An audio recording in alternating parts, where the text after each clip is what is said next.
सो जी बच्चों, कुछ और भी क्वेश्चंस को करते हैं। Let's see question number 4। And इस क्वेश्चन में हम देख सकते हैं कि क्वेश्चन इज चेक वेदर 5, -2 एक पॉइंट है, एक एड्रेस है किसी पॉइंट का, कहाँ पे? 2 डायमेंशनल स्पेस में।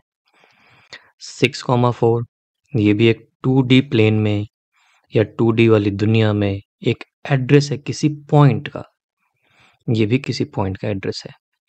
Are vertices of an isosceles triangle. तो एक ऐसे ही रफली ऐसे बना दिया जाए।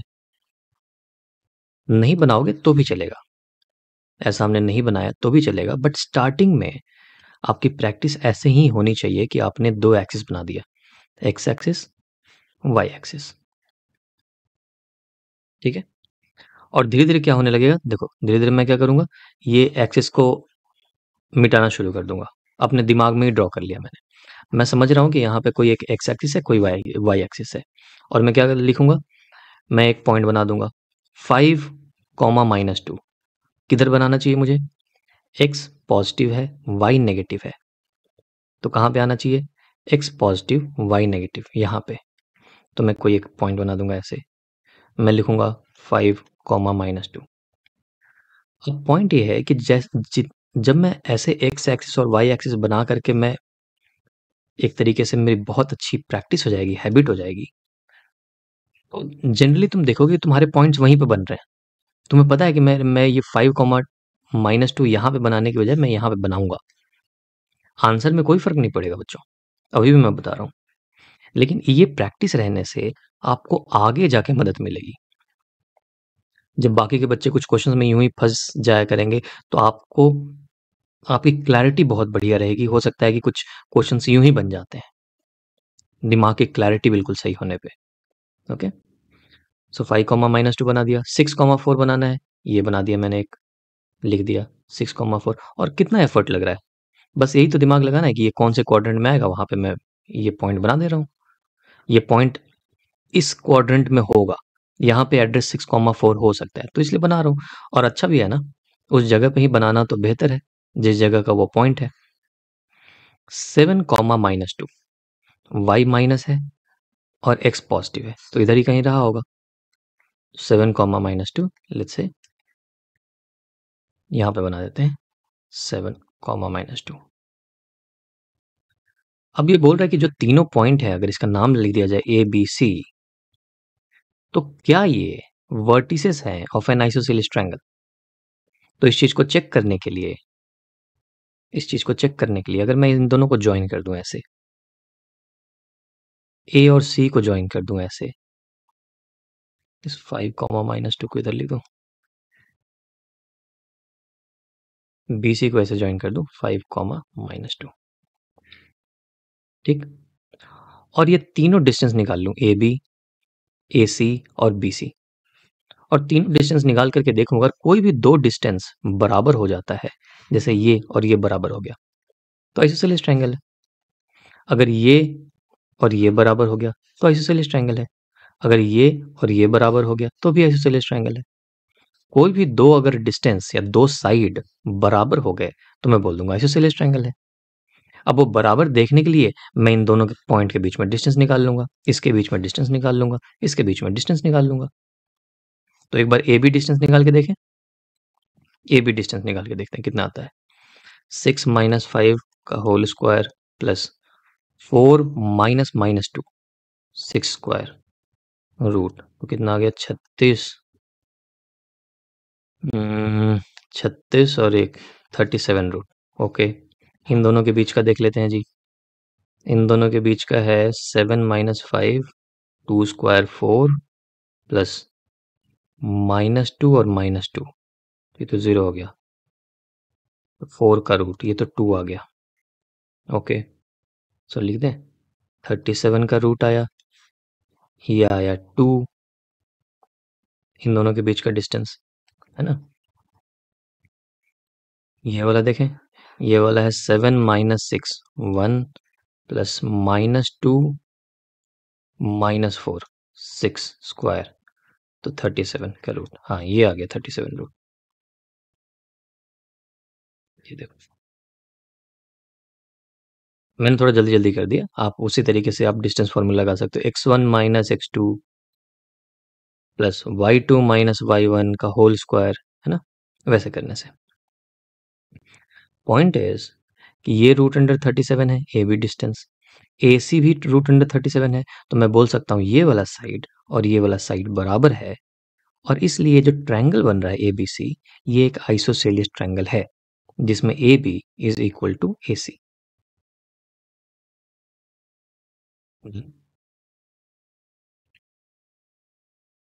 ओके, और देखते हैं क्वेश्चन नंबर 5। बोल रहा है कि in a classroom 4 friends are seated at the point A B C and D as shown in figure. एक यहाँ पे है बच्ची, एक बी पे है एक लड़का, एक लड़की है सी पे, एक लड़की है डी पे। Champa and Chameli walks into the class, and after observing for a few minutes, Champa asks Chameli, "Don't you think ABCD is a square?" Okay. So basically आपको ये बताना है कि क्या ये ABCD जिस तरीके से ये बैठे हुए हैं, क्या ये स्क्वायर शेप में बैठे हुए हैं? कैसे बताएंगे? तो पहली बात, ये जो बैठे हुए हैं ये कहाँ बैठे हुए हैं? ये एक 2 डायमेंशनल स्पेस है। देखो, ये एक एक्स एक्सिस की तरह है, ये पूरा 0 से लेकर 10 तक नंबरिंग किया हुआ है। ऊपर वाला जो लाइन है ये वाई एक्सिस की तरह है, नीचे की तरफ बनाया नहीं है लेकिन मैंने बना दिया, ठीक है। तो अब देखो, ये जो ए है इसका एड्रेस क्या है? एक्स पे 3 है, 3,4, तो क्या इसको मैं लिख सकता हूँ 3,4। ये जो बी है, बी पे जो लड़का बैठा हुआ है, इसका एड्रेस अगर मुझे लिखना होता तो ये देखो, एक्स पे कितना है 6 और वाई पे कितना है 7, तो मैं लिख सकता हूँ इसका एड्रेस 6,7। सी का एड्रेस लिखो, एक्स पे है 9 और वाई पे है 4, तो मैं लिखूंगा 9,4। डी का एड्रेस लिखा जाए, एक्स 6 पे है और वाई पे है 1, ये है ना 1 1 6,1। अब मुझे चारों का एड्रेस पता चल गया। अब जैसे ही मुझे चारों का एड्रेस पता चल गया, मैं ए से लेके बी का डिस्टेंस निकाल लूंगा। ए और बी कितनी दूरी पे हैं? कैसे? डिस्टेंस फॉर्मूला से। सिमिलरली बी और सी का डिस्टेंस निकालूंगा। सिमिलरली सी और डी का डिस्टेंस निकालूंगा, और ए और डी का निकालूंगा। अगर ये सारे डिस्टेंस निकालने पे बराबर आ जाते हैं तो मैं कह दूंगा कि जी ये एक स्क्वायर है, स्क्वायर के तरीके से ये लोग बैठे हुए हैं। सोचो, अगर ये प्रूफ करना है कि A B C D is a square, तो हमें दो चीजें प्रूफ करनी पड़ेंगी। एक तो ये सारे साइड बराबर हों, ये चारों साइड बराबर, प्लस इनके बीच का एंगल 90 डिग्री हो। क्योंकि ये देखो, अगर मैंने कुछ ऐसा बना दिया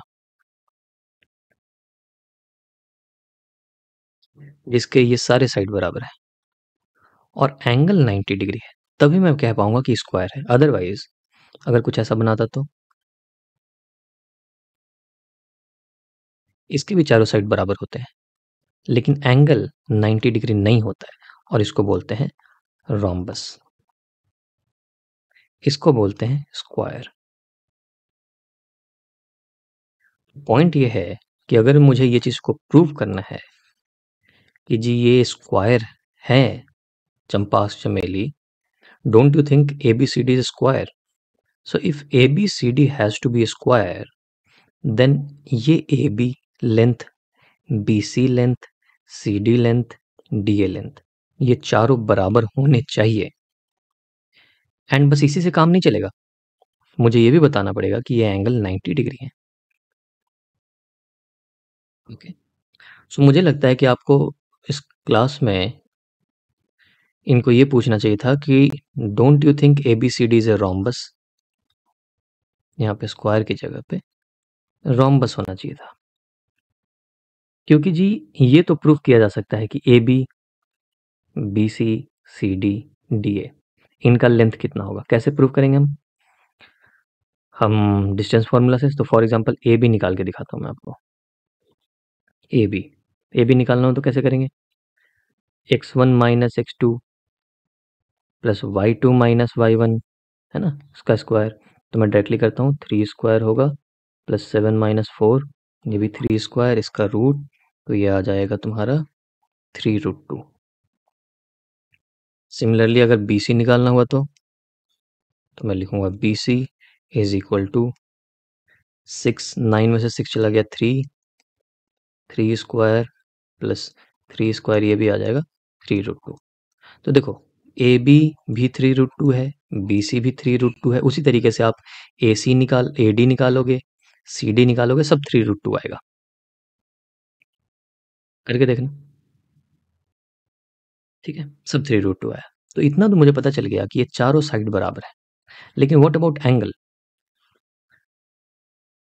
तो एंगल भी इसमें निकाला जा सकता है, बट पॉइंट ये है कि this is not part of this chapter. Coordinate geometry का ये पार्ट नहीं है जिसमें मैं आपको एंगल निकालना सिखाऊं। ये भी मैं बता सकता हूँ कि अगर एक ये लाइन है और एक ये लाइन है, इन दोनों के बीच का एंगल कितना होना चाहिए, इसके भी तरीके हैं, लेकिन वो इस चैप्टर का पार्ट नहीं है।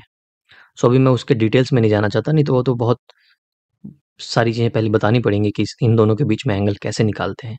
ये भी आप सीखोगे, बट ये मुझे बतानी पड़ेंगी, राइट। तो मैं उसके डिटेल्स में नहीं जा रहा, तो इसलिए मैं कह रहा हूँ कि इसको प्रूव किया जा सकता है कि ये एक स्क्वायर है, बशर्ते कि ये चारों साइड बराबर हो और एंगल भी निकालने आना चाहिए मुझे। अगर ऐसा मैं कर पा रहा हूँ तो स्क्वायर प्रूव कर दूंगा, अदरवाइज मुझे रोम्बस प्रूव करके काम चलाना पड़ेगा। और मुझे लगता है कि यहाँ पे आपको रोम्बस से ही काम चलाना पड़ेगा, क्योंकि ऑल्दो स्क्वायर वाली चीजें मैं प्रूव कर सकता हूँ, मैं बता सकता हूँ कि इन दोनों के बीच में एंगल 90 डिग्री होगा, बट वो अभी स्कोप के बाहर है इस चैप्टर के। तो मुझे पूरा डिटेल्स में जाना पड़ेगा, उसके लिए हम किसी समय और बात करेंगे, ओके। कि दो लाइन के बीच में एंगल कैसे निकालते हैं, वो शायद आपको पढ़ना भी होगा, इसी क्लास 10th में तो पढ़ना होगा या 11th में पढ़ना होगा। दो लाइन होता है, उसके बीच में एंगल कैसे निकालते हैं, ठीक है। सो इसको हम रोम्बस तक रहने देते हैं प्रूफ करके, आगे बढ़ते हैं। Let's see this, name the type of quadrilateral formed, if any, by the following points and give reasons for your answers. So it says कि there are 4 points. 1, एक ये पॉइंट है, इसका एड्रेस है, इसका एड्रेस है 1,0, इसका एड्रेस है -1,2, इसका एड्रेस है -3,0। सो कुछ ऐसे पॉइंट्स रहे होंगे, 4 पॉइंट्स, और मुझे ये बताना है कि किस तरीके का क्वाड्रिलेटरल है। क्वाड्रिलेटरल मतलब 4 साइड वाली चीज है। तो -1, -2 कहाँ रहा होगा, कहीं यहाँ पे। तो मैं लिखूंगा -1, -2, 1,0। सो 1,0 कहीं एक्स एक्सिस के ऊपर रहा होगा यहाँ पे, तो मैं लिखूंगा 1,0। -1,2 ये कहीं यहाँ पे रहा होगा, -1,2। -3,0, सो -3,0 यहाँ पे कहीं रहा होगा, -3,0। अब ये बोल रहा है कि अगर इनको आप ज्वाइन कर दो, ये ये मैं थोड़ा सा टेढ़ा बना दिया, अदरवाइज स्ट्रेट बनाना चाहिए, ऐसे दूसरे कलर से बनाते हैं, ऐसे ऐसे ऐसे ऐसे। अगर मैं इनको ज्वाइन कर दिया, इन चारों पॉइंट्स को, तो it forms a quadrilateral, it forms a quadrilateral, okay. Quadrilateral means कोई भी फिगर जो कि जिसमें 4 साइड होते हैं, बाउंडेड फिगर, 4 साइड वाला। देखो 1, 2, 3, 4, 4 साइड है। ये बराबर वाला साइन बना दिया मैंने, बराबर नहीं है, बट जैसे 1 side, 2 side, 3 side, 4 side. So any figure जो कि 4 साइड के होते हैं वो क्वाड्रिलेटरल कहलाते हैं। अब इसी में कुछ स्पेशल केस होते हैं। अगर चारों साइड बराबर हो गए तो उसको स्क्वायर या रोम्बस बोलेंगे। फिर अगर अपोजिट साइड पैरेलल और बराबर है इसको हम रेक्टेंगल बोलेंगे। ये पैरेललोग्राम है ना। तो यही पूछ रहा है कि आप बताओ कि किस टाइप का क्वाड्रिलेटरल बना है। तो पहले ये डिस्टेंस निकाल लो, फिर ये डिस्टेंस निकाल लो, ये डिस्टेंस निकाल लो, ये डिस्टेंस निकाल लो। चेक करके देखो, अगर चारों डिस्टेंस बराबर हैं स्क्वायर बोल दो। ऑपोजिट वाले बराबर हैं, अगर ये और ये बराबर हैं, ये और ये बराबर है, तो आप इसको रेक्टेंगल या पैरेललोग्राम बोल दो। ठीक है। सो इस तरीके से ये भी आपसे बन जाएंगे। सेम वही चीज़ है, डिस्टेंस आपको निकाल लेनी है। ठीक है, इसलिए मैं इसमें सॉल्व नहीं कर रहा because it is time taking. Alright, so आप एक बार ट्राई करके देखना। I think you will be able to do it. बाकी क्वेश्चंस नेक्स्ट क्लास में करेंगे। Okay, bye.